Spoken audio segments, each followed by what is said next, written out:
Welcome back to another week of Inside Richmond Red Devils basketball with head coach Rick Wedlow. The Red Devils open up their season Wednesday, and then they'll play again on Saturday right after the Thanksgiving break on the road at Jay County.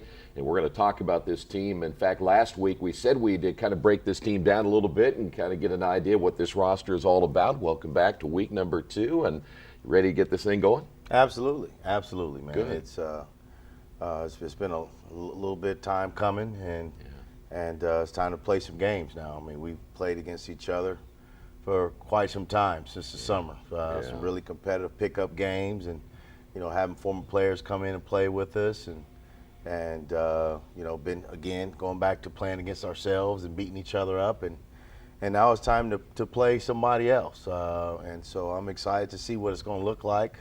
I've been asked quite a bit, as usual this time of year. Yeah. What do you think? How you guys going to be? And I really don't know. I think we have the makings to be a pretty solid ball club. I mean, I like our roster. I like our guard play.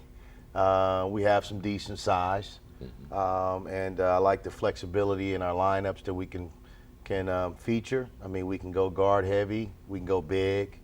At the end of the day, it's going to boil down to our guys playing together, playing hard, playing for each other, and find a way to close out some games in the fourth quarter. Yeah. I mean, we've done a pretty good job the first couple of years of being competitive, being in games. I mean, we haven't particularly just being run off the court. I mean, other than, a bad loss we took against North Central last year, and McCutcheon got off on us a little bit. But when you look at our conference, our margin of defeat in our conference last year was 25 points. Right. So, that's a few one-point games, a couple of three-point games, 5-point game. And so that's what it was. But now we just got to do a better job of taking care of the basketball, valuing possessions, critical situations. During times of adverse moments, we need to stick together. Our style of communication has to be positive, and there has to be a high level of trust. Yeah. Okay, before we talk about the team, you went to Northeastern a few nights ago. For those of you that were there, it was a little bit more than it seemed like. It almost seemed like a regular season type game. The atmosphere was great. I don't think I've ever seen a scrimmage quite like that, but I thought it was good overall. Some people may not have liked it. They thought, well, what are you going to get done? But I think you got a lot of stuff done, right? Well, I thought we got a chance to just get out and play somebody else. Yeah. I mean, we got a chance to play under the whistle. I thought the officials did a great job of calling the game correctly. And our kids play with some intensity sometimes, and then sometimes we relax. And it's been something that I haven't been able to figure out as to how to make these guys just play hard and intense all the time. I mean, I just haven't figured it out, but we'll continue to try to work that out. But I've seen some really good things. I thought that we talked a lot better defensively. I thought rebounding was okay. We gave up a few long rebounds, which is the guard responsibilities. Yeah. I would like to see those guys do a better job with a couple of those 50-50 balls. We contested shots pretty well. We left shooters open a couple, 2-3 times out of the 5 quarters. And again, when you don't have a scout on certain kids, I mean, they have a really good freshman. He's going to be a nice player for them. We kind of lost him in transition. We've been doing some things differently in our transition. But I know when we have a scout and we're looking for certain guys, I think we can do a better job of finding those shooters, running them off the line, making shooters into drivers. Yeah. But overall, I thought the atmosphere was terrific. I think Brent Ross is doing a great job with his program. It was a great environment for our kids to maybe get through the jitters, the first game jitters. I mean, it was not typical of your normal scrimmage, like you said. It was like a first game. Yeah. And they had a good crowd, and we had some good support from Richmond. And the quarters are a little tough to play because they're running clocks. And it was kind of hard to get a flow or keep a flow at times. They did a good job calling the game, but it got It was a couple calls where I wish they kind of would have let us play through it, but I know they're kind of getting us ready for the season, and so we're okay with that. I thought Christian, had some really good moments offensively, but defensively, I thought he had a few lapses that cost us some buckets in a couple of key moments. Ricky didn't he couldn't buy a basket from perimeter, but it was good to see him start going to the basket a little bit more. And Northeastern, that gym is just a tough place to play when you shoot in the Tiernan with no backdrop, and you go to a school where you got that wall behind there. There's a big difference, and so I think he'll shoot the ball better. I think Brandon Irvin will shoot the ball a little bit better. It's good to see Philip Hobbs make a few shots. Yeah. Philip has just been really steady for us, and we're hoping that he continues to do so. And then Kareem Jett, he's a sophomore point guard, and we're just trying to figure out if how they get 5 quarters. So we're just trying to figure out, do we just make him full-time varsity, or do we allow him to play at least 2 full quarters, 14 minutes at the JV level, or or save him for 3 quarters, and so for varsity. And so he's going to help us with ball handling. He's a good defender. In the paint, I thought Keyshawn did a good job. Anchoring the defense. He was talking and pointing and things like that. And there were a couple of moments where we give up some easy buckets, and Keyshawn wasn't in the game. So, we're gonna coach Code up a little bit more in terms of his talk and his movement, anticipating where the next pass is going. I thought Jake Jones gave us some good moments, and then I was pleased with Jordan Fry as well. He's not. He's not a bodybuilder yet, but he's getting thicker, and he wants it, and so he did a good job rebounding the basketball. I thought he guarded Freeman pretty well. He just has to realize that he can help us when he's not scoring. And for sometimes young players, they just feel like the only way they're helping their team is when they're making baskets. Exactly. And with Jordan, we just would like for him to just be a good defender in the paint. We like for him to move loosely and freely, and we like for him to rebound, contest shots, and then when he gets his opportunities to finish, and he's working at that. But overall, I thought we did okay in the zone. We had a good quarter against zone. We had a good quarter against man. We got the good looks all day. We got pretty much what we wanted. We just missed some good shots, and wasn't very, very happy with our press. The back end, we had traps, and then we let guys out of traps, and that was, we didn't have good technique, foot to foot. We didn't do a good job of chesting up and getting body contact without fouling. Legal physicality, hands up, mirroring the ball, and giving up the sideline hurt us on a few plays. But overall, I was pleased. We've had a chance to watch film and look at a few mistakes, but we also looked at the positives too. You bet. You already talked about your guards and those players. Anybody else on that team right now that you're going to look at maybe can give you some minutes, or how's your depth on your bench? Well, right now, the rotation is just gonna kind of come together as we go. Right. You in the last few years, couple of years, we've had guys that really, really do well in open gym and in pickup games, and then when it gets structured and organized, you get whistles involved. You have some maybe kids don't step up in the moment, and so.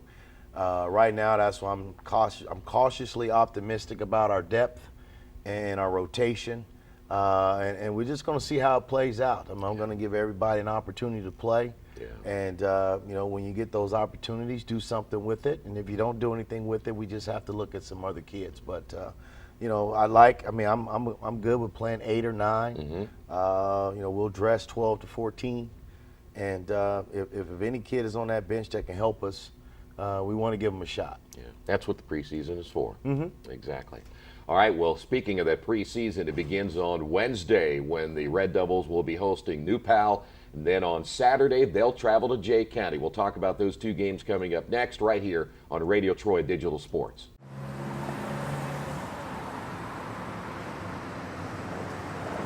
I got this.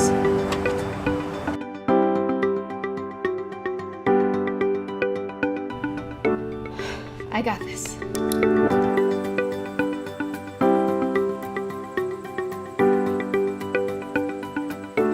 I got this. At Harrington Hogue, we believe your life belongs to you. That's why we work hard to make sure that your insurance coverage is the last thing you have to worry about. So when it comes to keeping you protected, We got this.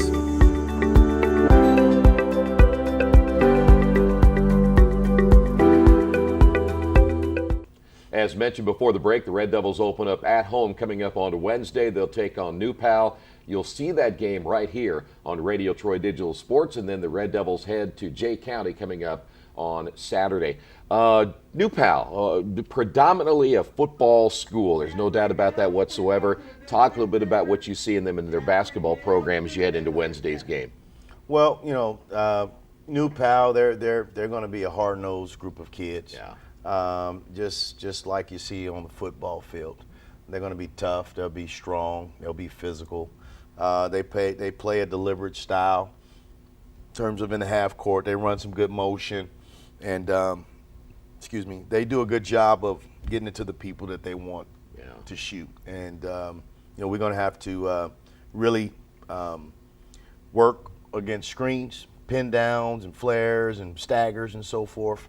And we've worked a lot on that in the last couple of days on how we want to guard certain screen actions, cross screens, pin downs, staggers, flex screen type actions. And so hopefully we can communicate, and hopefully we can move our feet and our bodies and not allow ourselves to get screened. Yeah. And if they put a body, move your feet, get off of it, and don't get stuck in there, and stay on your man's hip. And so it's going to be a challenge because they have a really good point guard, Max Gizzy.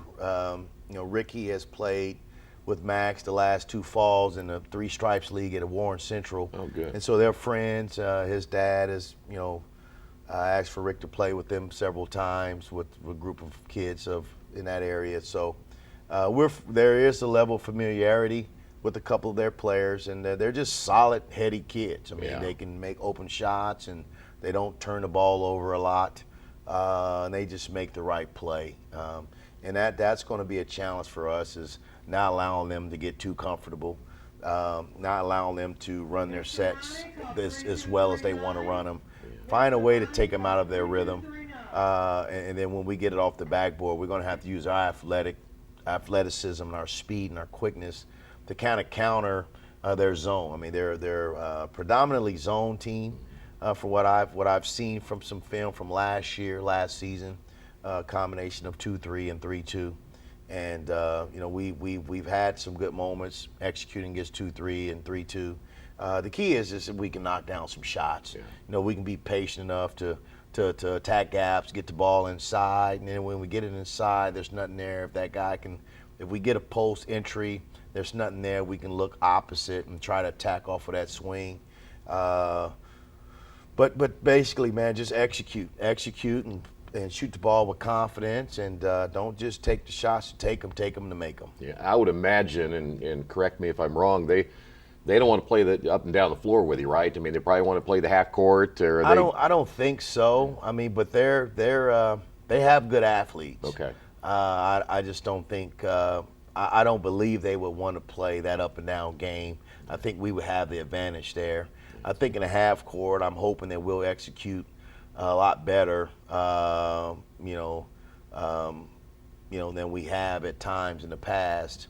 And again, if we can just play with purpose and not dribble as much and move the ball, move our bodies, set solid screens, and communicate offensively as well. I think we have a shot to have a good outing. Yeah. But we're not taking anything for granted.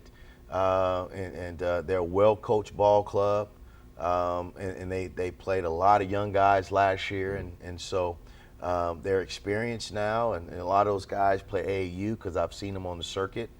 Yeah. And so it's a good quality opener for us, and it's going to be a challenge. Fortunately, we're at home, and we feel like we'll have an electric crowd. Our bleacher creatures, our student cheering section has been amazing this fall. With the soccer, boys and girls soccer, football, volleyball, and a lot of our players have been involved with that group. Yeah. And so hopefully, they'll return the favors that some of our players that were invested into the bleacher creatures in the fall. So, I'm excited, and our kids are excited. I think, one of the things I noticed that we had our Northeastern scrimmage. We normally do our red and white before that, and then Friday we didn't have the same intensity as we had the night before, and it's tough. Yeah, it's tough to go in that environment and come and just have an open scrimmage. But I would like for our guys to have showed a little bit better for our fans, but I'm hoping that they were just holding back for tomorrow night. and by the way, you go on the road, that'll be another test, and you know what it's like to go to Jay County. Oh, sure. I mean, we have that's a tough task in itself. It's a tough environment. Their crowd get behind their team, and they play really, really well at home. They're going to slow it down. They're going to take the air out of the basketball, and we're just going to have to be patient and not force anything. We're going to have to be able to play a 42 to 47 game, and then we're going to have to be able to play. Ideally, we like to play in the 60s. Maybe 70s, and if we can get make sure we get 50 possessions, 60 possessions a game, I think we have a chance to push the score up. But I think against Jay County, I mean, we're just going to have to take one possession at a time. We know that it's going to be tough. It's just going to be tough. And you don't just go in there, and no matter how good your team is from Richmond, you don't just go in there and just blow them out. I mean, it's going to be a ball game. In the fourth quarter, we're going to have to make more plays than them. And one of the things we're really trying to stress to our kids is no matter who you play, you have to have a sincere hatred of losing. You just have to hate losing. And you have to do whatever it takes to win the ball game. And it's those small things: taking charges, 50-50 balls, getting deflections, making your free throws, and making your layups. The 3-pointers, if you can shoot 40% on those, then you have a chance to win. I'll take that too. By the way, both games, 7:30 tip-off time. JV start times will be at 6 o'clock. If you can't be there, we'll be there.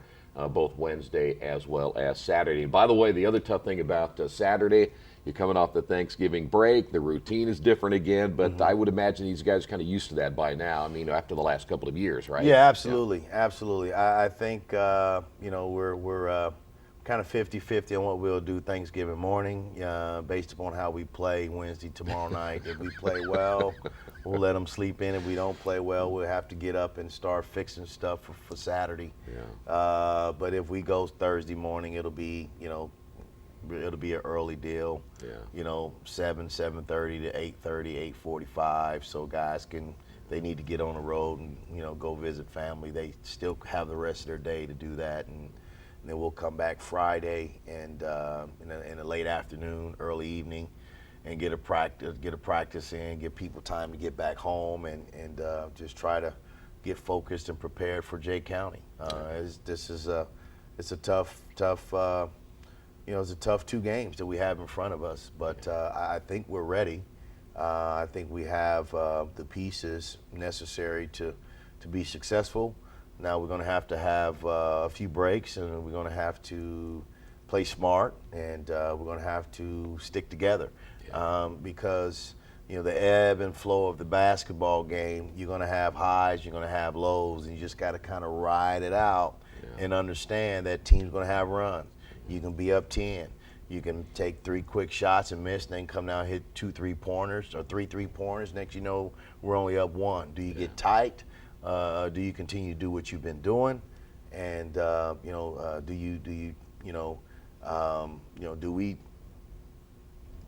change the whole roster, the whole 5, or and so But we'll figure it out, man. We'll figure it out. I'm really anxious to see these guys play in front of our crowd, and just find a way to kick off our 2017-18 year. It's going to be fun. Coach, good to see you again. Thank you. All right, good luck this week. Wednesday, tip-off time again for the varsity contest, 7:30. We'll be on the air at 7. Saturday, same thing, 7:30 tip-off, 7 o'clock pregame. All the action right here in Radio Troy Digital Sports.